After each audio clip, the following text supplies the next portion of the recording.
लोग अपने परवरदिगार से डरते हैं उनके बदन के रोंगटे उसे सुनकर खड़े हो जाते हैं, फिर उनकी खालें नर्म हो जाती हैं और दिल भी नर्म होकर अल्लाह की याद की तरफ मुतवज्जे हो जाते हैं। यही अल्लाह की हिदायत है, वो इससे जिसको चाहता है हिदायत देता है, और जिसको अल्लाह गुमराह रहने दे उसको कोई हिदायत देने वाला नहीं। भला जो शख्स क़यामत के दिन अपने चेहरे पर बुरे अजाब को रोकता हो, क्या वो वैसा हो सकता है जो चैन में हो?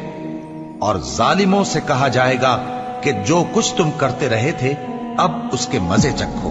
जो लोग इनसे पहले थे उन्होंने भी तकजीब की थी, तो उन पर अजाब ऐसी जगह से आ गया कि उनको खबर ही न थी। फिर उनको अल्लाह ने दुनिया की जिंदगी में रसवाई का मजा चखा दिया, और आखिरत का अजाब तो बहुत ही बड़ा है।